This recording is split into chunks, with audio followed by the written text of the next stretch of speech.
Fox News alert, President Trump selected Judge Neil Gorsuch of the 10th Circuit Court of Appeals to fill Antonin Scalia's seat on the Supreme Court. Senator Ted Cruz will give us his reaction to that in just a minute. Good evening and welcome to Tucker Carlson Tonight. Also tonight, President Trump's temporary ban on refugees, one illegal immigrant who was opposed to it, is here to state his case. But first, back to the nomination of Judge Gorsuch. Less than an hour ago, President Trump had this to say. Today, I am keeping another promise to the American people by nominating Judge Neil Gorsuch of the United States Supreme Court to be of the United States Supreme Court. I respect, too, the fact that in our legal order, it is for Congress and not the courts to write new laws. It is the role of judges to apply, not alter, the work of the people's representatives. A judge who likes every outcome he reaches is very likely a bad judge, stretching for results he prefers rather than those the law demands. Well, even before this announcement, Senator Ted Cruz of Texas vowed that he would get this nominee confirmed by whatever means necessary, get him through the Senate. Does Judge Gorsuch live up to Ted Cruz's expectations? Senator Cruz was there for the announcement, and he joins us tonight from the White House. Senator, thanks a lot for coming on. Had you been elected great to be president, with you. And thank you. And congrats on the new show, by the way, and all the success you've enjoyed. Well, I appreciate that. If you'd been elected president, is this the judge you would have chosen for the Supreme Court? Well, I'll tell you, I think Judge Gorsuch is a home run. I am very, very happy. During the campaign, President Trump promised the American people if he was elected, he would nominate a principled constitutionalist to replace Justice Scalia. And tonight, President Trump kept his word. He honored that commitment. Tonight was a big, big deal. Did you know this was coming? Were you involved in vetting him? Well, you know, it's remarkable, Tucker. This has been, I think, the most transparent process we've ever seen for a Supreme Court nominee. Last year, during the election, Donald Trump put out a list of 21 nominees, and he made an ironclad commitment he would nominate from that list. So we all had the opportunity to vet those 21. The voters knew about it on Election Day. And indeed, in the weeks that have preceded this, the White House and the President have been actively consulting with members of the Senate, asking for our advice and consent. And I think Judge Gorsuch's record, he spent a decade on the Court of Appeals being faithful to the Constitution, following the law, demonstrating judicial humility, and not legislating from the bench. And I think that's exactly what the President promised the American people. It's what we expect in a Supreme Court justice. Will he get through the Senate? I believe he will.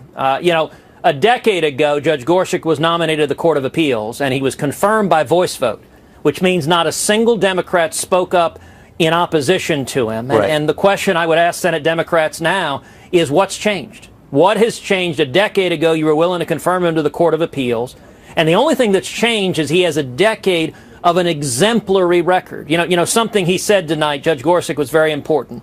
Any judge that agrees with the outcome of every case he decides is probably a bad judge. You know, a judge's job is not to pick which litigant you like better or pick which outcome or policy you like. It's to follow the law. And I've spent this week and last week reading many of Judge Gorsuch's opinions, and I think it reflects exactly that humility and fidelity to law that makes him a worthy successor to Justice Scalia. So you're advocating for him on the merits, which is great. Yes. But as and I hate to ask you a political question, but I think it's meaningful. How exactly is he going to get through the Senate? Like, what's the scenario for that, do you think? Well, I believe he will be confirmed. I think on the record, his academic record, his background is extraordinary. You know, he is a graduate of Columbia, Harvard Law School. You know, he was a law clerk to Byron White, who is John F. Kennedy's only Supreme Court nomination. He was a Democrat himself, Byron White.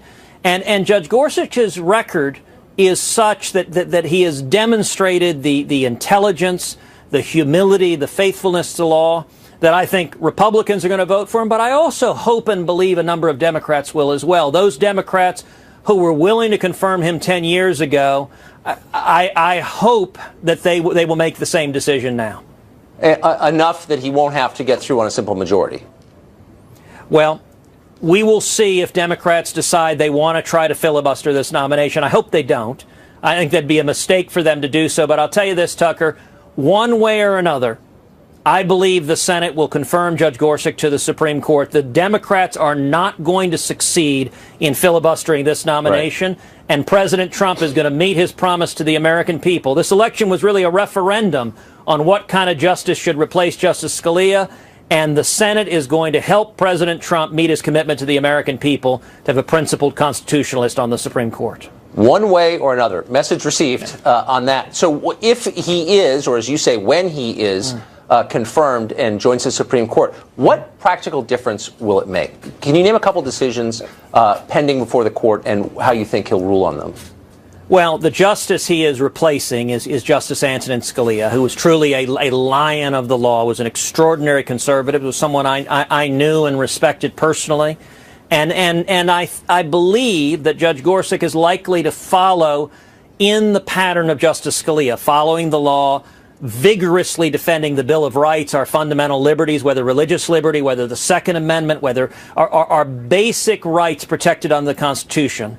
And right, so what that means is it will maintain the balance of power on the Supreme Court. If Hillary Clinton had been elected and a liberal judicial activist had been put on the court, we would have lost much of our fundamental religious liberty. We would have lost, or at least it would have been, our Second Amendment right to keep and bear arms would have been greatly imperiled. Principles of federalism would have been in danger. I believe, based on his record, Judge Gorsuch will respect federalism and separation of powers that were reflected in the Constitution. And, you know, I'll tell you a quick story, Tucker, that I just shared with Judge Gorsuch. When Antonin Scalia was nominated to the Court of Appeals and the FBI was doing the background check, Scalia got a call from his family priest back in New Jersey. And the priest said, "Nino, the FBI called. They're asking questions about you. But don't you worry. I didn't tell them nothing." That's pretty good. So I think a lot of conservatives, certainly ones who are voting for you in the primary, but even ones who didn't, look to you as a good judge of judges. And so just to be totally clear, Judge Gorsuch has your seal of approval. This is someone who you conceivably would have chosen had you been elected. Okay. Absolutely, and I will say that, I mean, I took the time to read a number of his opinions and really to ask the question, for anyone to succeed, Antonin Scalia is an enormous responsibility, and, right, and I think his demonstrated record on the Court of Appeals provides a proven record to suggest he'll do that. My advice to the President and the White House was, look for a proven record. Don't roll the dice. Don't let someone say, "Trust me," but look for a proven record, because the stakes are too high for us to take a chance. I think that's exactly what President Trump did here, is he looked for a proven record and he kept his commitment to the American people. So my last question is, Democrats are going to say, and I'm sure they already are, and it's not a crazy point, that the former president, Obama, put up Merrick Garland. He had a right to do that constitutionally, and Republicans refused to allow that to go forward. Why should we play ball with this? I mean, if that's the new standard, we don't like your guy, we're not even moving on it. What would you say to that? Right. You're right. That's the argument many Democrats will make. I think they're fundamentally different circumstances. When Justice Scalia passed away, he passed away last year, right in the middle of a presidential election. For 80 years, the Senate has never confirmed a Supreme Court vacancy that occurred in a presidential year. And right, what the Republican majority in the Senate said, before any nominee was made, before Merrick Garland was nominated, before anyone was nominated, the Republican majority quite rightly said, we are going to leave this choice to the American people. It's a presidential election. This seat is enormously consequential. And so the voters, we the people, can decide which direction the Supreme Court's going to go. And this election, I believe, was in many ways a referendum on the court. There were few, if any, issues more important on the ballot than that question. And the American people overwhelmingly chose a principled constitutionalist who will be faithful to the Constitution and the Bill of Rights, versus a liberal judicial activist, which is what Hillary Clinton promised us she would appoint. That's an interesting point. Senator Cruz, thanks a lot for joining us tonight. Thank you, Tucker. Good to be with you. Thanks. Well, activists on the left were planning to protest President Trump's choice well before it was actually made, before there was any name. Now, a great pulsating blob of humanity has gathered on the steps of the Supreme Court here in Washington to denounce Judge Gorsuch and demand his rejection. Marge Baker is a spokeswoman for People for the American Way, and she joins us from the steps of the Supreme Court, where she is protesting speak. Marge, thanks a lot for coming on. Is that right? Thank you so much for having me, and I really appreciate the opportunity to speak to you and your viewers. It's great to be here. Oh, well, thanks. Well, I'm glad to hear from you. So you've been planning this for some time. I got the press release, and you didn't know who the president's pick was going to be, but you believed it was going to be, quote, extreme. If it had been, I don't know, someone on the left, if Michael Moore had been the nominee, would you still be protesting because he was Trump's choice? We looked at the list of proposed nominees that Trump gave us, and we did our thorough research, and we were really concerned about any of those nominees. So we were not out here to protest anyone. We were out here to protest someone who was chosen from that list, about whom we had real concerns. I mean, the decision, the reason we're here tonight is because it makes a big difference to the American people who fills this lifetime seat on the Supreme Court. And we do need somebody who respects the Constitution and the law and understands that they're there to protect all Americans, not just the powerful and the wealthy and the corporations. And unfortunately, Neil Gorsuch is not the right man for this job. So tell me why. And I think a lot of people share your view. I mean, a lot of people voted, frankly, for Donald Trump because they were suspicious of big money and corporations. You know, you can judge whether they should have or not, but they did. So a lot of people share your concern about people in power. What specifically about this nominee makes you believe he's unacceptable? What has he done that you don't like? Our review of his record shows that he's a friend of Wall Street, that he makes it difficult for people who are injured by corporate wrongdoing to hold those corporations accountable, and that means consumers and workers and women who are discriminated against in the workplace and people who want clean air and clean water. So we have real concerns about his record, and so real concerns about whether he will have the independence and the judicial temperament to be a justice for all the people, not just for the wealthy and powerful. Right. So if I could just press you a little bit to be specific on that. You said you're concerned that he's a friend of Wall Street, I think is a phrase you used, and that he's insensitive to women and workers. Yes. Why do you believe that? I mean, what specific decisions are you referring to?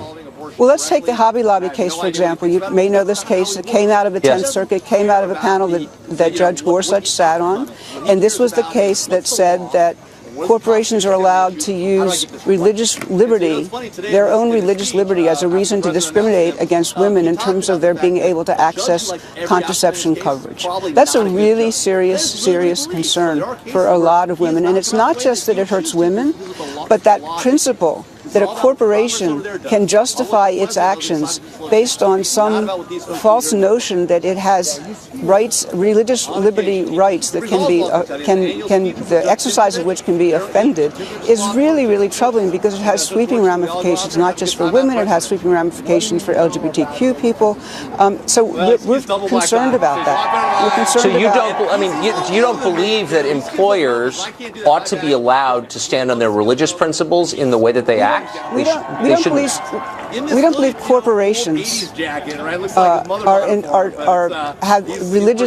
the ability to exercise religious liberty and have that be interfered with. We do not believe corporations have religious liberty interests that can be offended by someone's access to contraception. But I don't believe it was corporations. It was employers. Anybody who hires another person. The question at the root of the Hobby Lobby case was: can you force people to pay for something that violates their religious beliefs? And so you think the government can force people to do that? The issue is whether or not corporations, a corporate entity, not individual, a corporate entity has religious liberty. But there's also real concerns about, we need somebody who's fair-minded, right? We need somebody who can be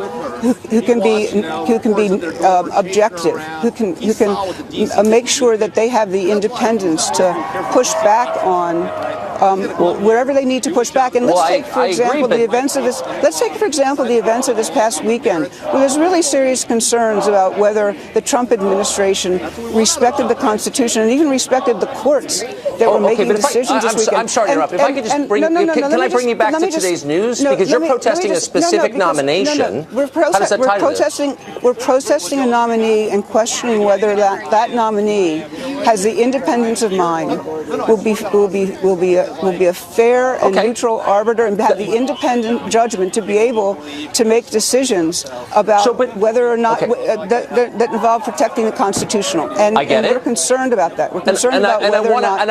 I want to give you a fair hearing, but I can't let you filibuster. I'm sorry, March. I just have to ask you a simple question. What suggests that he doesn't have that independence or that fairness? Do you have any evidence of that? Look at his record that favors Wall Street and corporations. He believes that he makes it very difficult. His jurisprudence what makes record? it very. What are you talking about specifically? His record as a judge that argues that individuals and entities that want to hold corporations accountable cannot get their day in court to do that. Can you give me an example of that? The record of the Hobby Lobby case. There's a number of cases where he's argued Can you give me people should not have class action remedies. He's said that Where did he say that? In his judicial record, in his he doesn't believe in any class action remedy? There's a real concern about whether he believes people should be limited in terms of their ability to access use class actions as a way in which to hold corporations accountable, and it's a really serious concern. Where did he say? I mean, I think you went to Yale Law School, so I know you have the details here. What are they?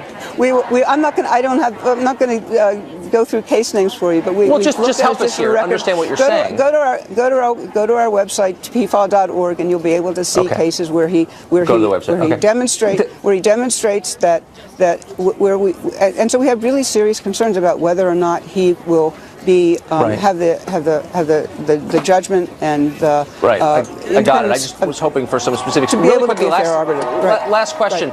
I've been through an awful lot of these for the past 25 years, and it almost always comes down to calling the nominee a racist. I'm just giving you the opportunity now. Do you think that he's a racist? Will you be making that case? I really don't understand the question. It comes down to calling a nominee racist.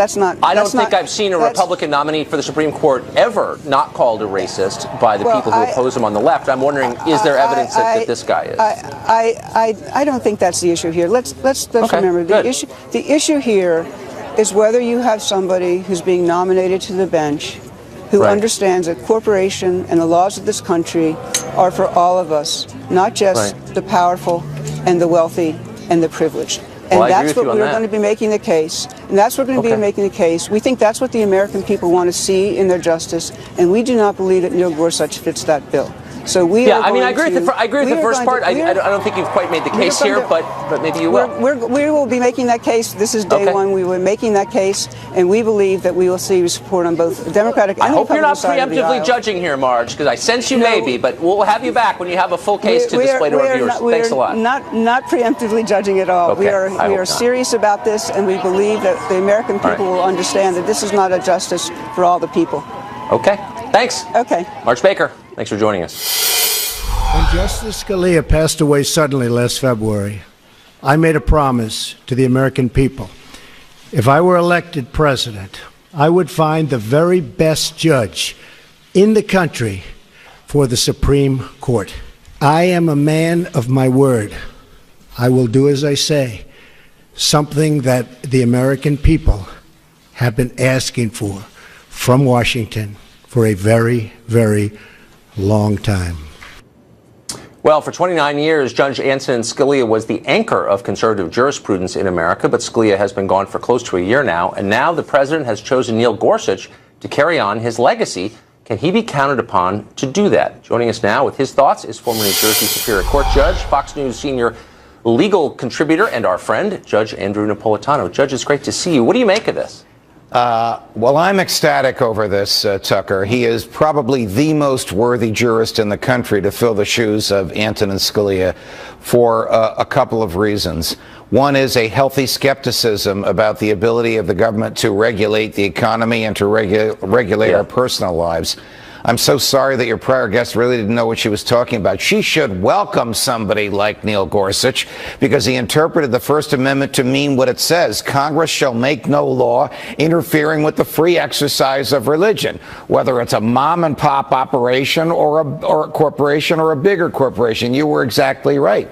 The government can't force you to give a benefit to your employee when the giving of that benefit violates your religious beliefs and when the employee can get the benefit elsewhere. And the Supreme Court upheld that decision of Judge Gorsuch. So that's the small picture that I'm happy about. The big picture is Judge Gorsuch, as you know, Tucker, you and I have talked about this, embraces the idea of originalism, which simply means the meaning of the Constitution was fixed at the time it was ratified, and it's only been changed each time it was amended 27 times.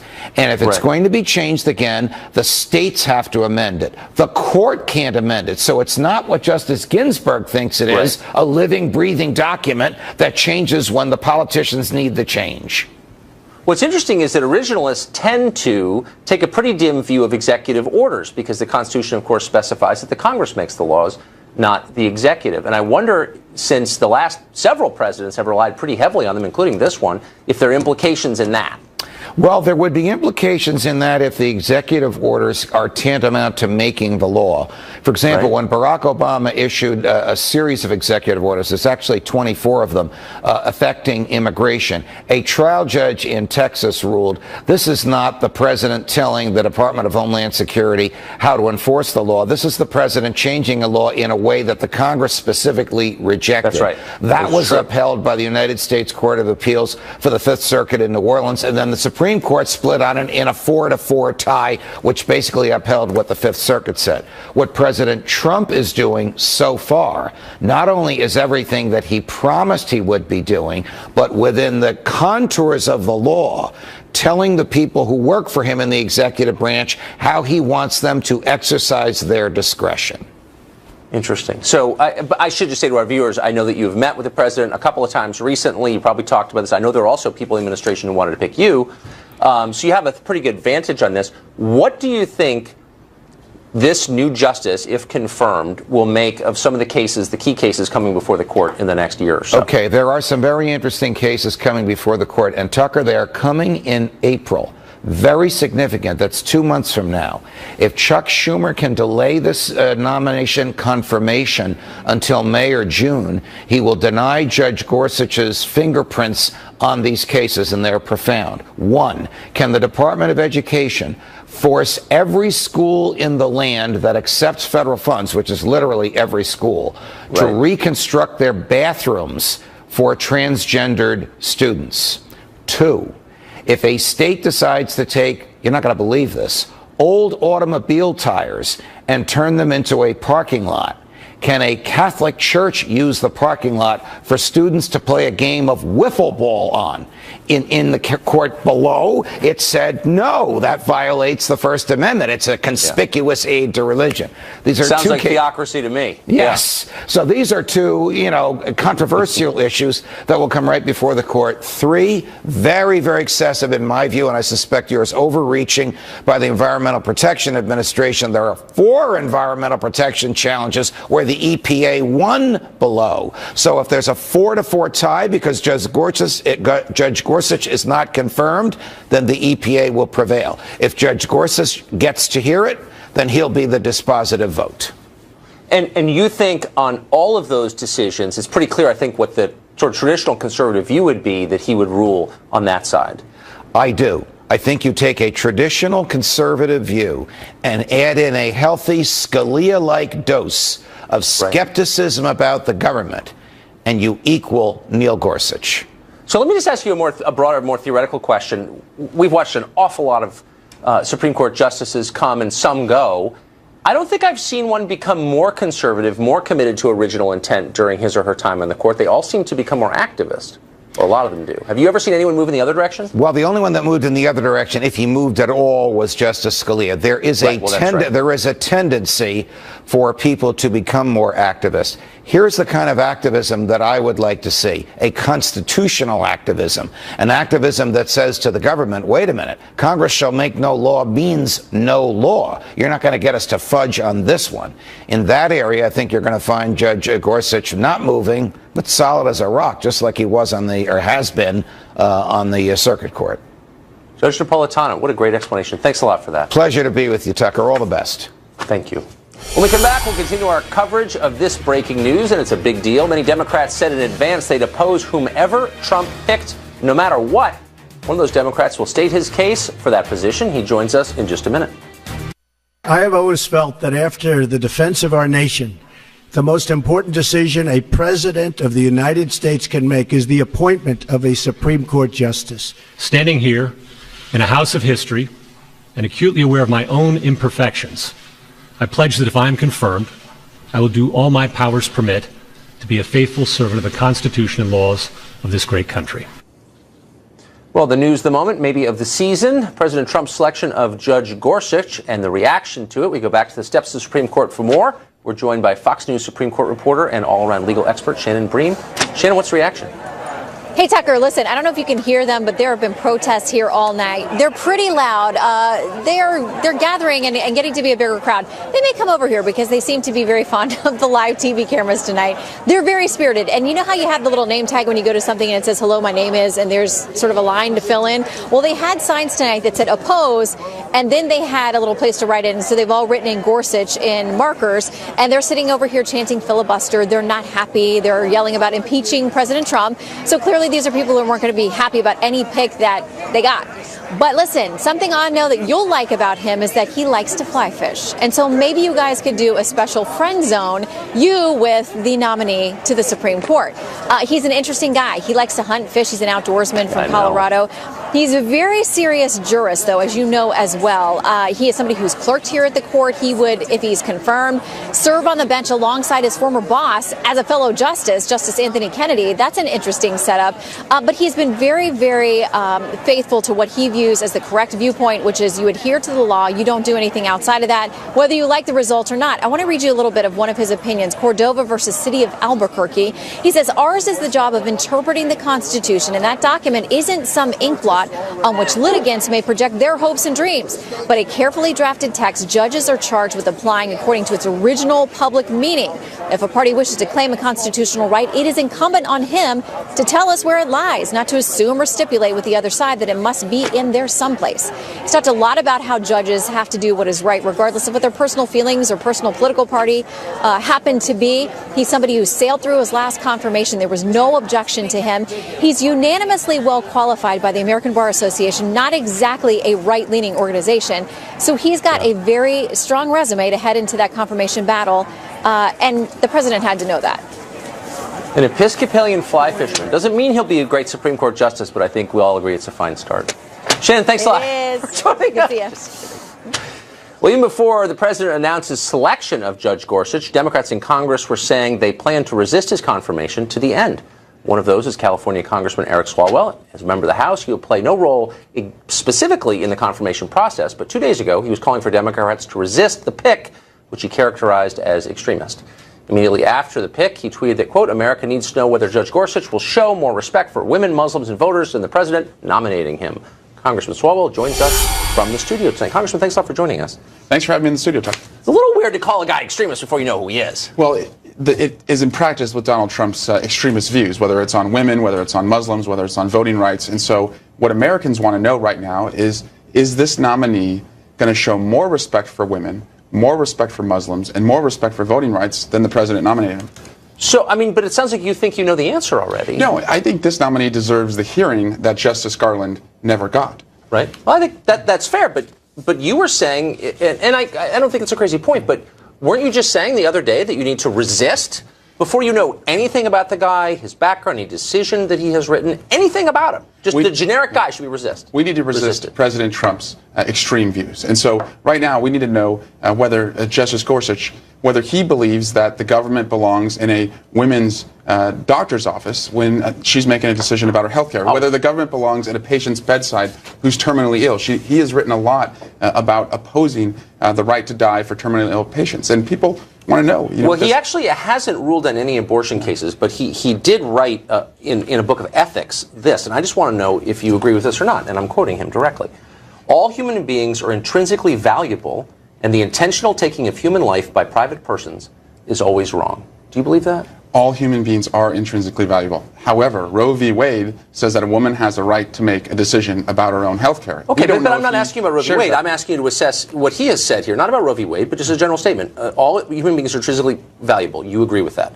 The second part is the intentional taking of human life by private persons is always wrong. Do you agree with that or not? Two of the most personal decisions a person can make is a woman with her doctor about her own body, and a person who's terminally ill about whether they want to die in peace. And he has chosen that the government should intervene. Are you going to answer my question? The intentional taking of human life by private persons is always wrong. Now, if you can't agree on that, the Constitution says that a woman has a right to make her own health care decision. No, I'm not talking about women's rights. I mean, intentional taking of human life by private persons is always wrong. That's what he said. And I just want to know if you agree with that statement or not. What he has shown in his legal career. Are you really afraid to say the intentional taking of life is wrong? No, of course not. I was a prosecutor. I prosecuted people for intentionally taking life. But you won't agree with this because you're afraid of the abortion lobby and like, ooh, you're anti-abortion if you're against the intentional taking of human life? I mean, come on. I believe a woman has a right to make her own decision about her own health care. Do you think it is the taking of a human life, abortion? I think that right now, at viability, before viability, a woman should be able to make her own decision. After viability, in the case of her own psychological health, in the case of rape or incest, she should also be able to make that decision. But is it the taking of human life? That is a woman's personal decision. Okay, what do you think? Do you think it's I'm not asking about the decision. I mean, is it human life or not? What do you think? She is terminating something that she does not want, and that's her own choice. Okay, but do you think it's human life? I think at viability, a baby, should be decided by the woman. She's the one who has to have it. But you brought it up. That's why I'm pressing you. But do you think before viability it's a human life or something else? I think it's not viable yet, Tucker. But is it human life? Courts have decided. You're not going to answer my question now or ever, I suspect. But you should, because it's a basic question, I think. Okay, so here's what you wrote. I hate to do this gotcha. You wrote this, but now you say this. But it's kind of interesting. My job. March 16th, you wrote this, and I'm quoting, with national security issues before... March 16th, 2016? 2016, yeah. We do some research on this show. Right. With serious national security issues before the president, nothing would comfort our enemies more than to not confirm the Supreme Court nominee. # do your job. Yeah, Merrick Garland. Yeah. He was a mainstream nominee. Right. He should have gotten at least a hearing, right? Don't you think? I actually kind of think so, yeah. I mean, I'm for hearings. I think you should assess people on the merits. I kind of do think that, and this judge should get a hearing, too. Yeah, but do you think that it would comfort our enemies if the Senate doesn't seat this judge and we have an opening on the court? If the Senate does not give this judge a hearing, yes, I think that, too, would comfort our enemies. Now, No, but that's not what you, hold on, that's not what you wrote. You didn't say give him a hearing. You said nothing would comfort our enemies more than to not confirm him. And do you feel that way about this guy, or is it just totally situational? It's only Democrats. A mainstream judge. And the jury is still out. No, you didn't say mainstream judge. I mean, do you think that... What do you think our enemies think? What do you think our enemies think? Give me 160. Good line. But what do you think our enemies think of this? I mean, if Democrats go out and say, no, under no circumstances, I don't even know how to pronounce his name, but I'm against him. I think Americans think that this president has the thinnest margin, one that's thinner than his skin, than any president in recent history. He lost the popular vote by 3 million votes. So he should at least get 68 votes in the Senate. President Obama had 60 more electoral votes in his first term, won the popular vote, and his first nominee, she got 68 votes in the Senate. That's a good but I mean, standard. I get what you're saying. It makes a kind of sense, but if you think about it, it doesn't. It kind of falls apart. I mean, President Clinton never got to 50% of the popular vote. The majority of the country didn't vote for him. But he won it. Well, Trump won it. No, he didn't win the popular vote. No, but he won the election. And actually, the election's not based, as you know, since you're an office holder, on the popular vote. It's electoral vote. Sure. But the point is, if it's a moral question, Clinton never got to 50%, and there were people who said, oh, he's not legitimate, but I always thought that's so stupid. He won the election, so why doesn't the same standard apply to Trump? Because you don't like Trump, I guess, right? I think it's about mandates. I think, if you overwhelmingly won the popular vote, if you overwhelmingly won the Electoral College, as President Obama did, he still put a consensus candidate forward who got 68 votes. So there are degrees of victory? I don't remember this in the manual. Is this in the Constitution? Like, you're president, but you're really president if you win more? Like, what's the standard? I think our country right now could use a consensus candidate. He deserves that hearing, and we need to answer these questions about what he feels about women, what he feels about patients, how he feels about voting rights. Do you really think? I mean, can we just be real? I know we're on TV, but if someone is opposed to abortion, if someone believes it's the taking of human life, that's their personal a lot view. of people do. Yeah. If you think it's actually killing somebody, you're not going to be for it being legal. You're just not. It doesn't make any sense, okay, rationally. But that doesn't mean you're against women. A lot of women feel that way. I know a lot of women who don't think abortion should be legal because they think it's murder. Are they against women? Like, let's be real. It's a personal view. A lot of people at my church at home in Livermore, California, they hold an opposing view to me. Are they but against he's a women? judge. He's a judge, and if he can't follow the law and he wants to overturn a law that says a woman can make her own health care decisions, that's a problem. He's going to have What do to you answer. mean? You're for overturning all kinds of laws. What about Citizens United? You're for overturning that. Through the constitutional process. Okay, but what if this judge, through the constitutional process, was for overturning Roe v. Wade? All of a sudden he's some kind of moral criminal? Well, he's supposed to be not an activist judge, but someone that follows the law, and I hope he does Well, that. but if he was for overturning Citizens United, he wouldn't be an activist judge. He'd be for the people, right? Let's set a standard and stick to it. How's that? He can hold his own personal opinions, but he has to carry out the precedent that has already been set, and Okay, that but- says a woman rights to choose should not. But be I'm just trying to be consistent here, just for fun. Yeah. So you think it's wrong to try to overturn Roe v. Wade, but it's totally okay to try to overturn Citizens United. Why is that? If you go through the constitutional Okay, process. but on both then sides, it's if you fine. go through the constitutional process, it's fine. So it's okay to overturn Roe v. Wade if you go through the constitutional process. They can try and they will fail because the Well, let's say they majority did. That of would be women in okay, this country right? and the majority of people in this country don't believe in that. Okay. They can undertake that exercise. I'm trying. I don't think it'll I'm go trying anywhere. so Yeah. hard. I'm not even a lawyer. That's funny. Okay. Last question. Yeah. The so-called nuclear option, the filibuster, and I think most people agree it's good to have some Unfortunate name. Yeah, it is an unfortunate name. So let's drop it. The filibuster is there for a reason, and it's to try to convince more than just your party to get on board with the big decision, like confirming a Supreme Court justice. So Democrats, when they say even before anyone's been nominated, we're against this and we're going to fight it no matter what they're really saying to the Republicans is, we dare you to get rid of the filibuster. Do you really want to go there? I mean, is it worth it? I'm not going to speak for the senators. But what do you think? I think he deserves a hearing. And if he cannot receive at least 68 votes, or heck, say 2/3, the Democrats should probably block him. Huh. But, I mean, you know what's going to happen when people behave in an unreasonable way, and you say the Republicans were unreasonable at Merrick Garland, and okay, fine, I think that's, maybe they were. But continuing to be unreasonable and saying, we think your nominee is an extremist or hates women or hates Muslims, even before we know his name, isn't that kind of accelerating the cycle of stupidity and extremism that's really hurting us? I will give this nominee a chance. I want to learn But more. you attacked him before you even knew who he was. I attacked President Trump, who has exercised nothing but extremism. You said over we the got to past week. resist this guy. No, we have to resist President Trump's extreme agenda. And if this individual wants to interfere with a woman's rights to choose and overturn Roe v. Wade, then that should be resisted. Is it a law on the Democratic side that you have to kind of stick to the talking points this closely? Sorry, why don't you say abortion? I mean, like, what's wrong with that? It's about abortion. It's not about choice or a woman's right. It's about this procedure, and some people think it's immoral, and some people don't. So why not just call it that? I would ask a woman. I don't think she views it as harshly as you do. I think it's something very personal. A lot of women do. I saw the March for Life walk right past our building. It was tons of women, maybe mostly women. But it's a personal decision, and the law. I know, but let's has just already call been it. settled. Shouldn't we just call it what it is? We should call it the rule of law. Okay. Okay. You said the other day that President Trump's ban, a temporary ban, 180-day ban for visa holders from 7 countries coming here was, quote, immoral. Why was that immoral?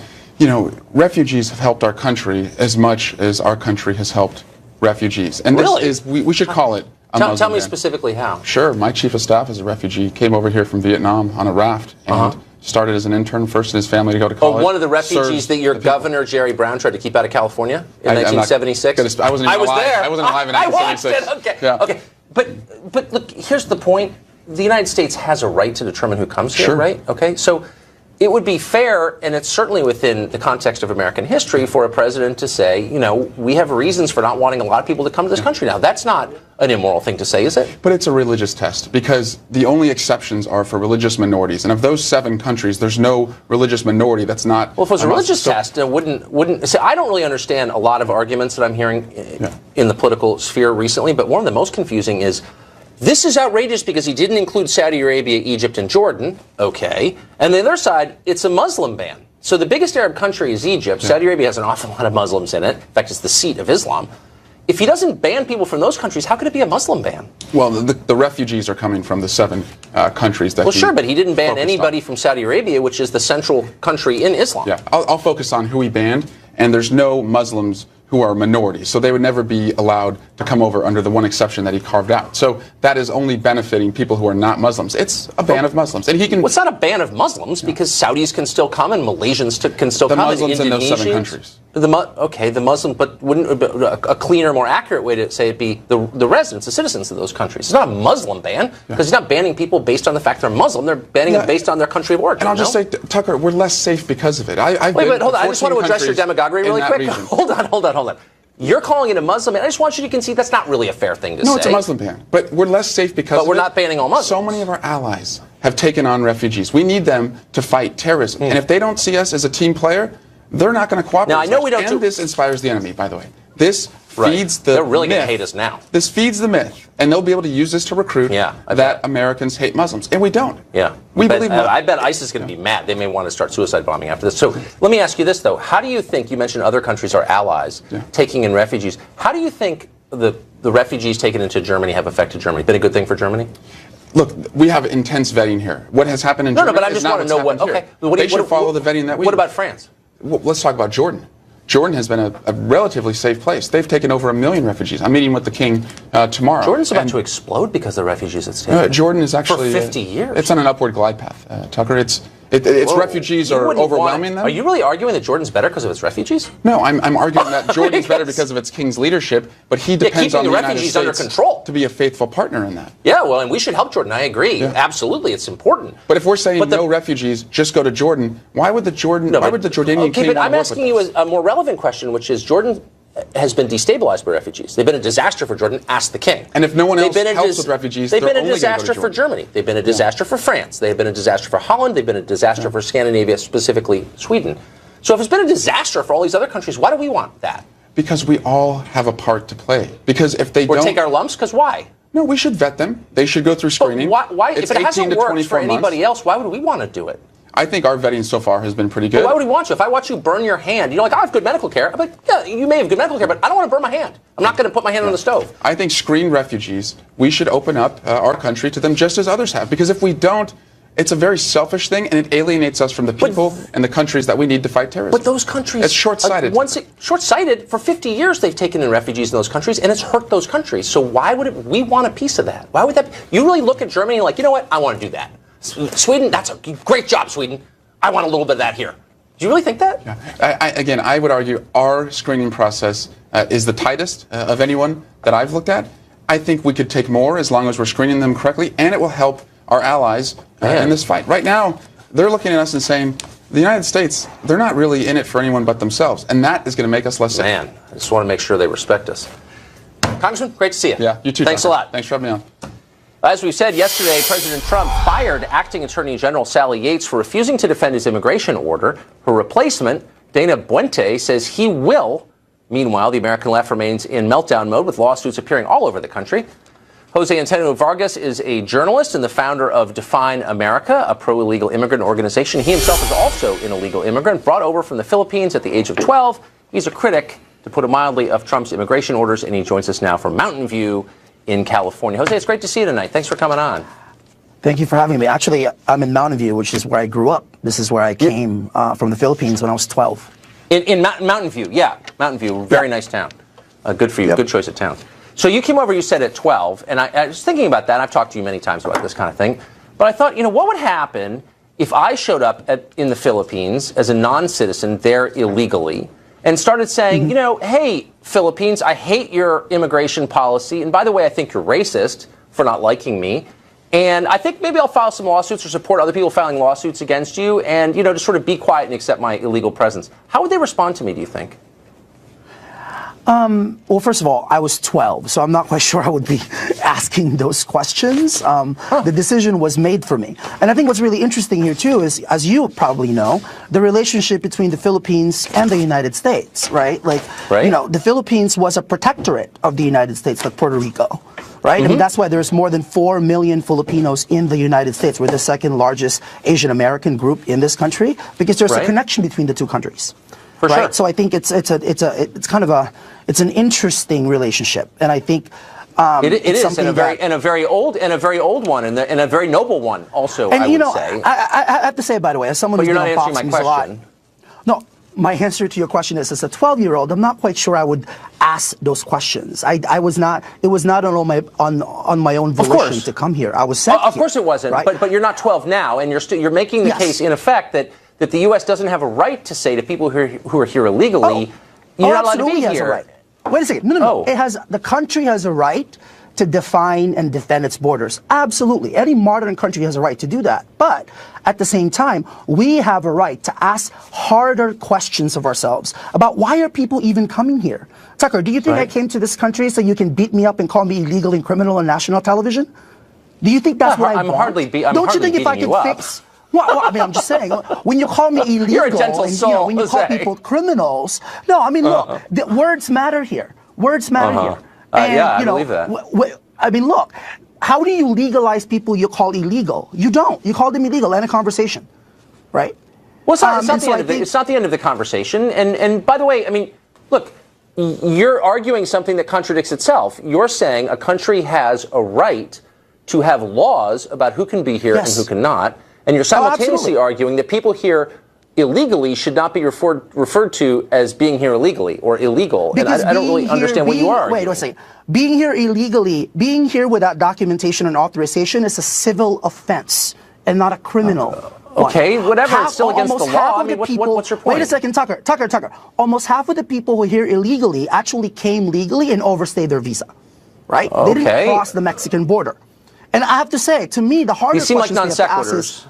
Okay. No. These are facts, Tucker. The problem is you don't actually operate in facts. You don't. I'm actually not contesting. I'm not. Oh, hold on. No, but let me just say, no name calling here. I'm not contesting those as facts. I'm not calling you names. What did I just call you? I'm a journalist. I operate in facts. You're a pundit. Got that. There's a difference between the two. Yeah, I can tell. So, but here's my question to you. What does it have to do with anything? You're not answering my question, which is, if a country has a right to, if a country has a right to determine who is here and under what circumstances, what are you arguing about? If you're agreeing that a country has a right to determine who has a right to be here, then what's the argument? If you're here illegally, we have a right to tell you to leave, right? What am I missing? Yes, you do. But wait a second. But why am I here? Why do people come here? Right? What are the root causes of migration? What does U.S. foreign policy and trade agreements have to do with migration patterns? How did NAFTA impact not only the United States, but Mexico? Right? These are the harder questions. I get your argument. Oh, this is the new argument on the left, which is America has no moral standing to say people can't come here because we've done so many bad things that we deserve the illegal immigration we get. I'm not going to fall into this whole. I'm not going to fall into this bad thing. I am just trying to make sure that we are fully. We must be fully aware of our own history. I thought that statement from the African Union was really interesting, right? Like, wait a second, so slaves had to build America, but we can't accept refugees? Right? What? I mean, that's a valid question. You claim to be a journalist. Maybe you could explain, since you're in the explaining business, well, what does Tucker, that mean? I have a Pulitzer. Because, hold on. I actually won a part of a Pulitzer, so I am actually a journalist. Well, then I'm highly impressed. But because you were a journalist, you're in the business of explaining things. Tell me why, because the United States, like many countries around the world, once had slavery, a grave sin. It doesn't have a right to control who comes across its borders, or it has no right to tell people you can't be here? I already agreed with you. Unpack it for me. Wait a second. Tucker, thank you. I absolutely agree with you that a country has a right to define and defend its borders. At the same time... What does slavery have to do with this? What are you saying? Well, why are people here? That was forced migration of people who built this country. But nobody is contesting the right of African Americans to be. I don't know. What is your point? I don't understand. You're throwing... Well, America's bad. We had slavery. I agree. That's bad. Why you're confused. What does that have to do with illegal immigration? Okay. Tucker, you're confused because you don't deal with context. You're confused because I don't think you even really realize the full history and trust of the history of this country. We are here because you were there. But tell me why it's significant. Tell me what it means. What are you saying, I guess is the point. You're throwing some stuff out. This is not a class. People expect a rational argument from you. And what is it? What I'm saying is there are reasons why people are coming here. Yes, the country has a right to define and defend its borders. But we need to ask the harder questions of why are they even coming here, Tucker? Like, look, okay, so I'm asking the question, why are they coming here? But what does that mean? Does that mean that if we answer the question, the answer is we don't have a right to tell them not to come? What? We're almost out of time. Just tell me what you're saying. Do we have a right or not? Tucker, here's one answer. You put a sign outside the U.S.-Mexico border that says keep out, then 10 yards in, what do you say? Job wanted. This is a country addicted to cheap labor. Always has been. By the way, that's the connection between slavery and what we have now. So while you're trying to criminalize these people, what do you do to all these American employers who are addicted to cheap labor? The really simple answer is the employers want low-wage immigration. They do. You're absolutely right about that. Absolutely, and a lot of other American citizens who aren't benefiting from that or seeing their wages undercut by it aren't in favor of it. So, well, but what does that have to do? Like I don't get your point. Talking to somebody. Employers are for it, we have to have it? Like, listen to yourself. You're talking to somebody, by the way, who's an undocumented entrepreneur who employs people. I employ 14 U.S. citizens in this country. I want to go to the Philippines and brag about being illegal and see how long I stay out of jail. Maybe you can come with me. We'll try. Let's say we're out of time. Am I bragging? Am I bragging here? I'm just stating facts. You're definitely bragging. Oh, no, I am stating facts. Facts. It's a fact bomb. Thanks, Jose. Up ahead, we continue our live coverage of Trump's Supreme Court pick. Is Judge Gorsuch the right man for the job? What's he really like? One of his former Harvard classmates joins us here next. Well, most of the country is just meeting Judge Neil Gorsuch for the first time tonight. What is our likely next Supreme Court justice like as a person? And for that, we go to someone who has known him for an awfully long time, at least 25 years. Norma Eisen is a former U.S. ambassador to the Czech Republic and served as President Obama's ethics czar in his first term. He's a lawyer and was Gorsuch's classmate at Harvard Law School, class of 1991. In fact, they both graduated alongside President Obama, and he joins us now. Ambassador, that's an amazing class you had at Harvard. What is he like, Gorsuch? Tucker, thanks for having me. He's very much like what you saw tonight from the White House. Intelligent, well-spoken, kind, dignified. He's a terrific guy. Did you know when you went to school, though, I mean, it's 500 people in a class, all of them impressive. Did he stand out as someone especially impressive? Neil was one of a group of conservatives at the school. Even then? Conservative. That was a time at Harvard Law School of strong partisan sentiment in legal ideology. It kind of foreshadowed the situation in the Beltway today, Tucker. And so he was one of those conservatives. I would say that I got along well with all of them. There were some who, like me, were a little louder in their views, mine liberal. We'd debate. Soft-spoken, very penetrating questions, smart, and listened to the answers. That was very, very impressive. Now, I know that former President Obama was involved in politics, or at least in debating legal ideology at Harvard Law School. Did they ever interact, do you know of? You're testing my memory now. The three of us must have been in classes together at some point, but I don't remember any specific interaction. So as a liberal who's been in and around politics his whole life, when you look at this, does he seem like, this nomination, does Gorsuch seem like someone out of the mainstream to you? Tucker, he doesn't seem out of the conservative mainstream. Right. He's in that Kennedy mold. He clerked for Kennedy. The trends have swung a little to the right, so he's somewhat to the right of that. But within the conservative mainstream, normally this would be a slam dunk nomination, as his previous confirmation was to the circuit.